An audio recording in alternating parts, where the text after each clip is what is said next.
Welcome back to the history of Magic the Gathering told through a card from every set. Here we are in part 11. If you've watched the entire series so far, including the spin-off episode about formats, then you've been watching for just over 3 hours. Congrats! In this episode we'll be looking at core sets 2013 and 2014, as well as Return to Ravnica block. Let's get down to it. Core set 2013 came along in July of 2012. It included a cycle of mono-coloured legendary creatures, which, like the Titans before them, served to appeal to enfranchised players and to convince them to pick up a set which would otherwise target newer players. EDHREC, Master Tactician, the white card, is pretty decent, but at least in my opinion, never quite made the same impact as the later printing of EDHREC in Shadows over Innistrad. Talrand's Sky Summoner is probably the most iconic merfolk in the game, and is a remarkably easy commander to build around, and he remains really cheap because he keeps getting reprinted. Neferox, Overlord of Grixis, is unfortunate, as he's in mono black and built around the Exalted mechanic, which was only ever printed on black cards in this set and not in any others. This makes him an incredibly awkward commander to build around, and also means he can't really slot into any Exalted decks you've built using other colours. Then there's Yeva, Nature's Herald, who lets you cast all your green creatures at instant speed, which is honestly pretty sweet. Now you might have noticed that I've missed out the red card from this cycle. Well, that's because that card will be our signature card for this set. Krenko, Mob Boss. Krenko is the single most iconic goblin in the game. Yes, even more iconic than Slowbad. And he remains one of the premier choices to use as a commander for goblin tribal decks. At 4 mana, Krenko's quite expensive for a goblin, but his effect more than makes up for it. By tapping him down, you create X goblins, where X is the number of goblins you control. As the entire strategy of a goblin deck depends on flooding the field with as many of them as you can, the option to double the number you have every single turn is an undeniable threat.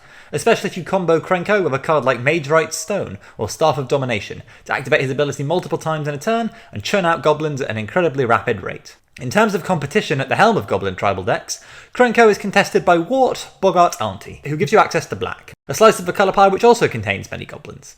Krenko also has to contend with another printing of himself from War of the Spark, which I personally think isn't quite as good as he is, as he needs to attack in order to generate goblins, which keeps putting him in danger, as well as Pashalak Mons, a goblin tribal commander from Modern Horizons who's been almost completely ignored, which I personally think is a bit of a shame.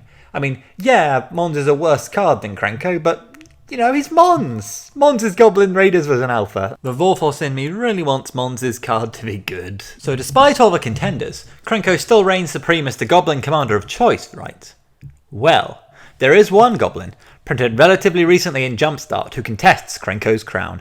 Muxus, Goblin Grandee. It's even more expensive than Krenko at 6 mana, but when he enters play, you reveal the top 6 cards of your library and put all goblins which cost 6 or less from among them, which is essentially all goblins, into play. Muxus also turns into a pretty formidable beater, albeit one with no real form of evasion to speak of, having 4 base power and getting +1/+1 whenever he attacks for every goblin you control. Krenko is still way out in the lead at present, however. According to EDHREC, he helms 2,638 of the decks registered to the site. This makes him the 25th most popular commander of all time, whilst Muxus only heads 148 decks, putting him in 571st place.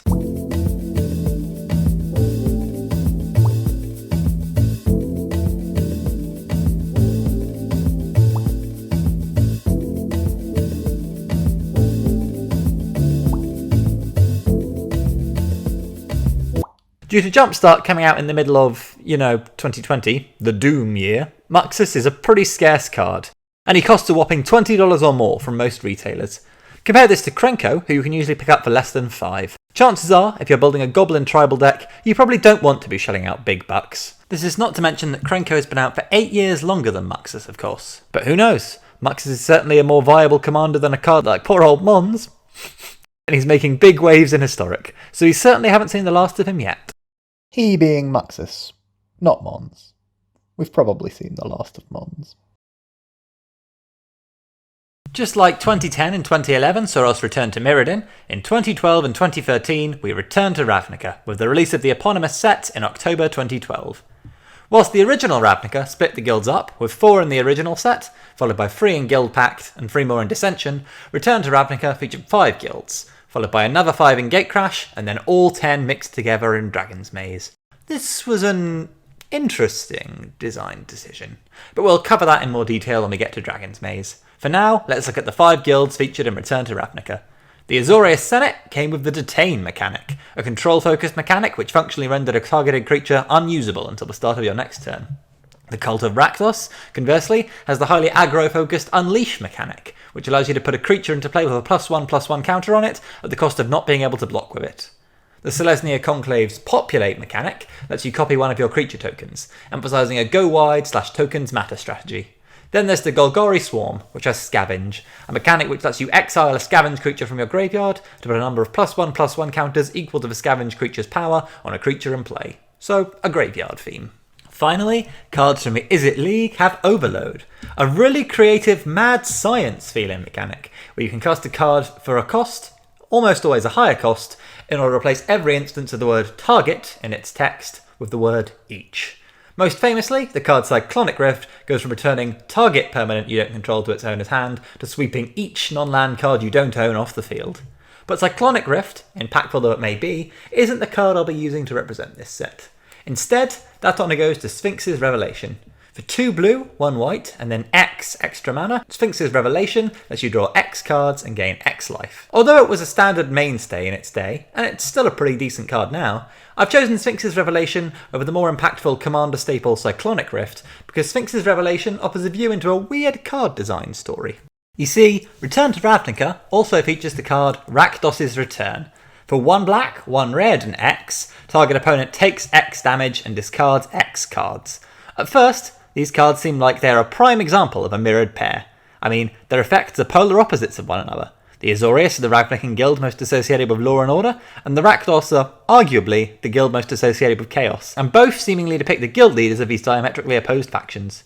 The Demon Lord Rakdos and the Supreme Judge Isperia. Except that there are also a few key differences. First of all, their mana costs aren't mirrored. Rakdos' Return costs 1 coloured mana less. It's also a sorcery, while Sphinx's Revelation is an instant. Also, are the Rakdos the opposite counterparts of the Azorius, or is that the Grawl clans? And is the Sphinx on Sphinx's Revelation Isperia, or just a generic Sphinx? I suppose you could say that whether they're a mirrored pair or not is a question of intent.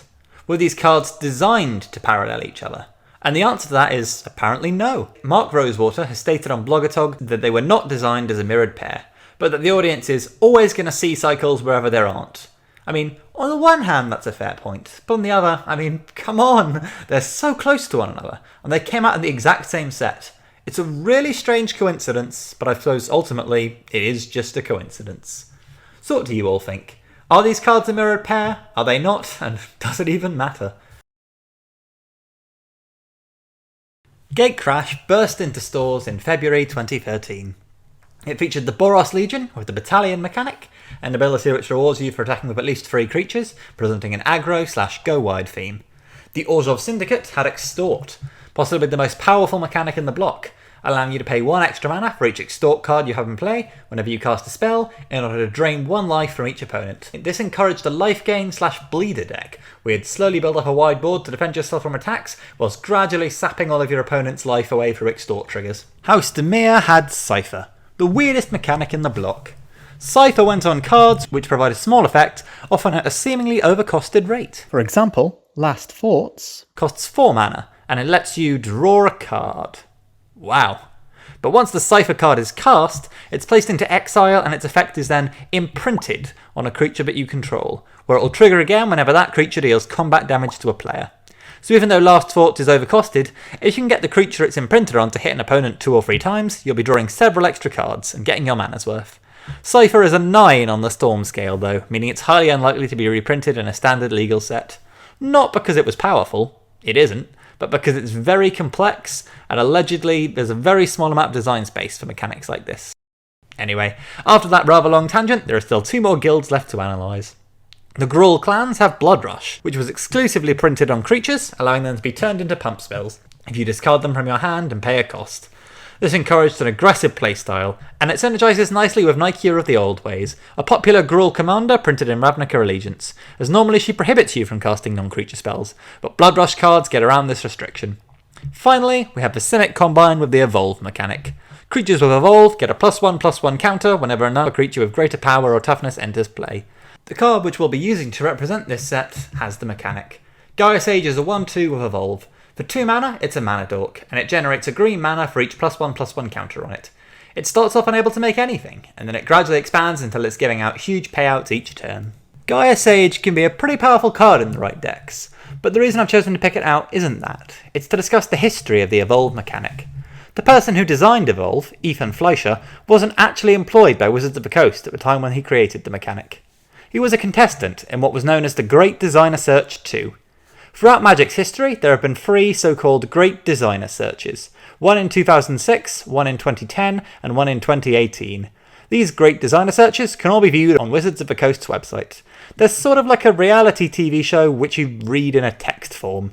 8 contestants compete in design challenges to earn a job at Wizards of the Coast designing Magic cards. In its original context, Evolve was created to act as the signature mechanic of the plane of Epilith, the world which Fleischer designed for the Great Designer Search 2. The premise of Epilith was that it was a, quote, primitive plane where centuries pass in hours. The first set will be based on the Stone Age, then the middle set will represent the Bronze Age, and the final set would be the Iron Age. Evolve would naturally slot into this theme as it reflects the ever-changing nature of the world of Epilith. I think this is a really cool concept, and Ethan Fleischer still works for Wizards of the Coast, so maybe it'll happen, but probably not. But in any case, Evolve is a mechanic which was designed as part of the second Great Designer Search. Lots of mechanics from Return to Ravnica originated from the first 2 Designer Searches, in fact. Battalion was also designed in the Great Designer Search 2 by Sean Main, although at that time it was called Assault, and Overload was designed by Ken Nagel for the first one. So to wrap up here, Gatecrash gave us 5 more Ravnica guilds, and Return to Ravnica block as a whole features several mechanics designed from a Great Designer Search.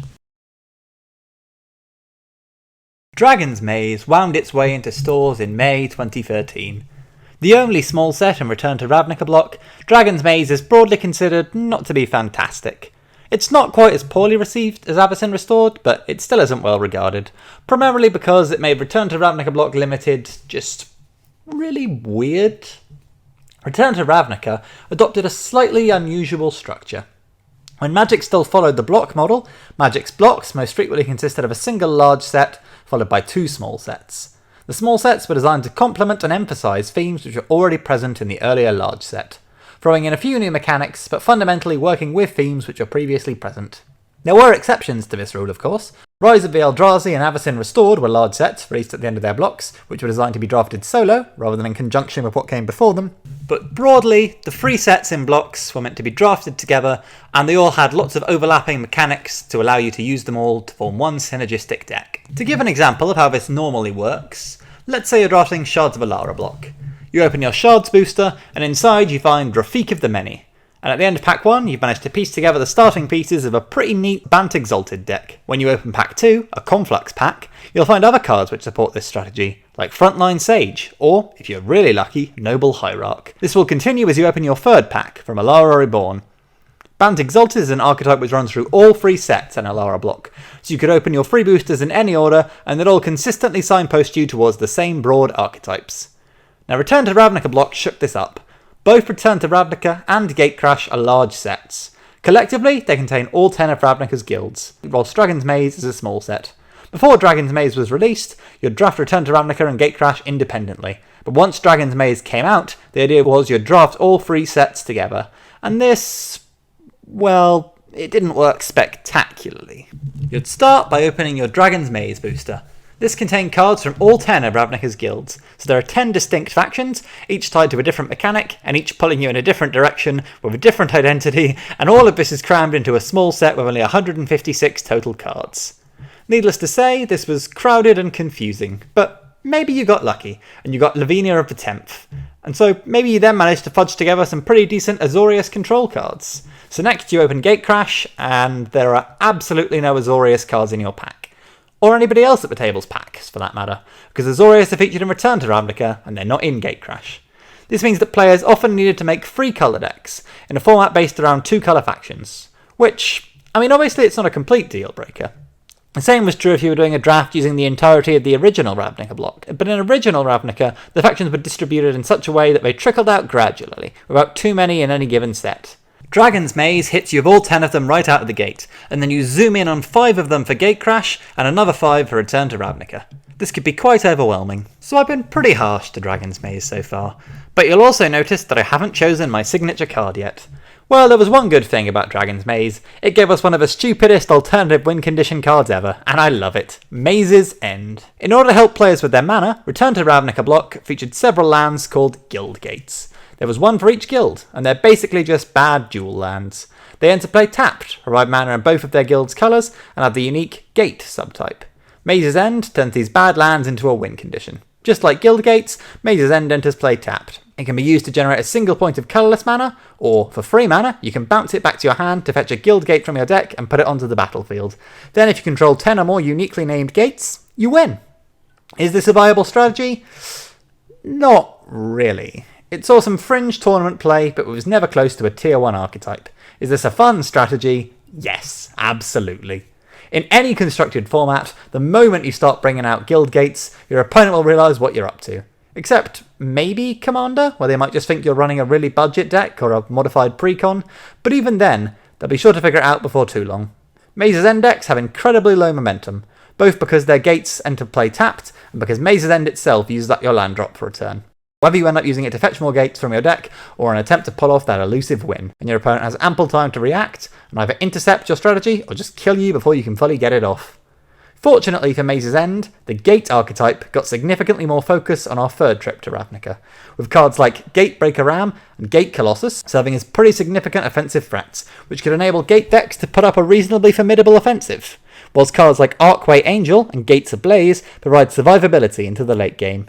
We even got an 11th gate in Gateway Plaza. Unfortunately, Maze's End was not reprinted in Ravnica Allegiance, where it might have genuinely been able to shine, and even with the buffs they got in that set, Gate decks are still nowhere near viable enough to function in any format outside of Standard. Plus, decks which could work in Ixalan to Ravnica Allegiance Standard were eclipsed in power level by the upcoming shake-up which sets like War of the Spark and Throne of Eldraine provided. So to loop back around here at the end, true to its name, Dragon's Maze turned Return to Ravnica block into a labyrinthine and confusing mess.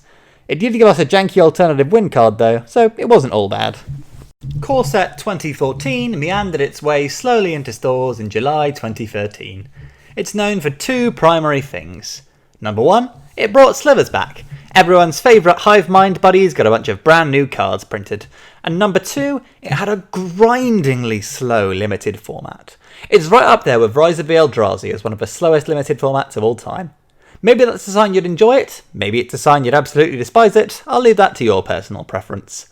We'll use the card Archangel of Foon to represent the set.